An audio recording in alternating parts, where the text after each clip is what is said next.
نیلا گیدڑ۔ پرانے زمانے کی بات ہے، کسی جنگل میں ایک گیدڑ رہتا تھا۔ ایک دن گیدڑ کھانے کی تلاش میں مارا مارا پھر رہا تھا۔ وہ دن اس کے لیے کتنا برا تھا، اسے دن بھر بھوکا ہی رہنا پڑا اور وہ بھوکا اور تھکا ہارا چلتا رہا، راستہ ناپتا رہا۔ بالآخر دن ڈلے، وہ کھانے کی تلاش میں ایک شہر پہ جا پہنچا۔ اسے یہ بھی احساس تھا کہ ایک گیدڑ کے لیے شہر میں چلنا پھرنا خطرے سے خالی نہیں ہے، لیکن بھوک کی شدت کی وجہ سے یہ خطرہ مول لینے پر مجبور تھا۔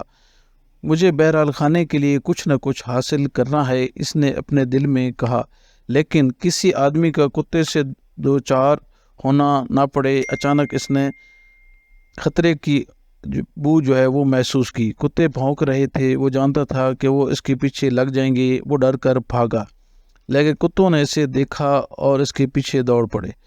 کتوں سے پیچھا چھڑانے کے لیے گیدڑ تیز بھاگنے لگا، لیکن کتے اس کے قریب پہنچ گئے۔ گیدڑ جلدی سے ایک مکان میں گھس گیا۔ یہ مکان ایک رنگریز کا تھا۔ مکان کے سیر میں نیلے رنگ سے بھرا ہوا ایک ٹب رکھا ہوا تھا۔ بھاگتے ہوئے گیدڑ کا پاؤں پھسلا اور وہ نیلے رنگ کے ٹب میں گر گیا۔ کتے نے گیدڑ کو ڈھونڈنے کی بہت کوشش کی، مگر اس کا کہیں پتہ نہ چلا۔ گیدڑ بری طرح گھبرایا ہوا تھا۔ وہ اس وقت تک ٹب میں چھپا رہا جب تک اسے کتوں کے چلے جانے کا یقین نہ ہو گیا۔ پھر وہ آہستہ آہستہ ٹب سے باہر نکل آیا۔ گیدڑ نے دیکھا کہ اس کے پورے جسم پر نیلا رنگ چڑھ گیا تھا۔ وہ پریشان ہوا کہ اب کیا کرے۔ اس نے سوچا کہ اس سے پہلے کہ کوئی آدمی یا کتا دوبارہ دیکھ لے، جنگل واپس چلنا چاہیے۔ جلدی جنگل واپس آیا۔ جن جانوروں نے اسے دیکھا پہلے تو ڈر کر چھپ گئے۔ انہوں نے اسے ایک نیا اور عجیب و غریب جانور سمجھا، کیونکہ آج تک انہوں نے اس طرح کا نیلا جانور نہیں دیکھا تھا، جہاں تک کہ دوسرے گیدڑ بھی اسے بالکل نہ پہچان سکے۔ گیدڑ بھانپ گیا کہ سب ہی جانور اس کے نئے روپ سے ڈر رہے ہیں۔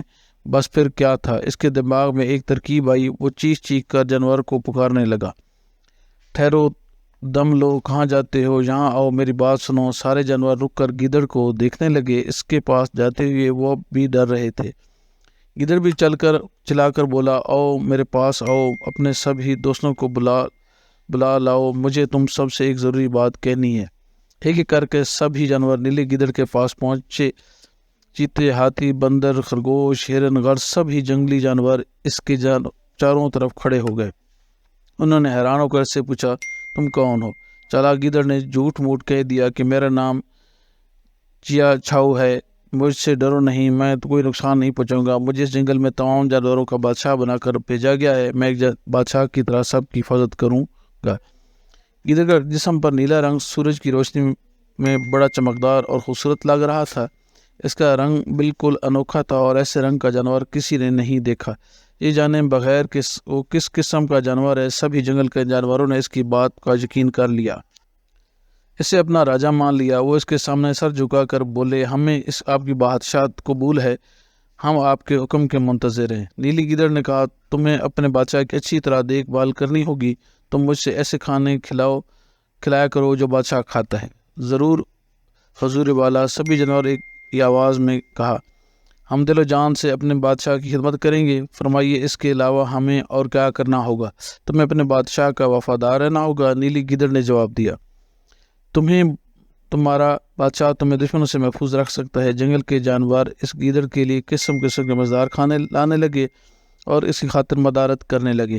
گیدڑ اب بادشاہ کی طرح رہنے لگا۔ گیدڑ کو کہیں بھی جانا ہوتا تو ایک ہاتھی پر بیٹھ کر جنگل میں نکلتا۔ اس کے دونوں طرف محافظوں کی طور پر شیر چلتے تھے۔ سب جانور روزانہ اس کی خدمت میں حاضر ہو کر اسے سلام کرتے، اپنی مشکلیں اسے بتاتے۔ بادشاہ ان باتوں کو سنتا اور ان کی مشکلوں کا حل بتاتا۔ ایک دن گیدڑ راجہ تمام جنگلی جانوروں کے ساتھ جنگل کا معائنہ کرنے نکلا اور چلتے چلتے گیدڑوں کی وادی کی قریب پہنچا تو اسے دور سے کچھ شور سنائی دیا۔ یہ گیدڑ کے غول کی آواز تھی۔ گیدڑ کی یہ فطرت ہوتی ہے کہ وہ چاند دیکھ کر چیخنا اور آوازیں نکالنا شروع کر دیتے ہیں، اور دوسرے گیدڑ بھی ان کی آوازوں میں آواز ملا کر چیختے ہیں۔ اب جب گیدڑ نے اپنے ساتھیوں کی آواز سنی تو بہت خوش ہوا اور خود پر قابو نہ رکھ سکا۔ اس نے اپنی بادشاہت کا بھی خیال نہ رہا اور اپنا سر اٹھا کر اس نے بھی گیدڑوں کی طرح چیخنا اور آوازیں نکالنا شروع کر دی۔ اس کا بولنا تھا کہ جانوروں پر اس کی اصلیت کھل گئی۔ انہیں معلوم ہو گیا کہ یہ نیلے رنگ کا جانور کوئی اور نہیں بلکہ رنگا ہوا گیدڑ ہے۔ اس نے انہیں دھوکے میں رکھا۔ سب جانور مارے غصے کے اس کے پھاڑ جانے کے لیے اس پر چڑھ دوڑے، لیکن گدڑ نے تو پہلے ہی سے بھاگنا شروع کر دیا تھا۔ وہ بھاگتا گیا، تیز اور آخرکار سب کی پہنچ سے باہر ہو گیا، اور اس طرح اس کی جان بچی۔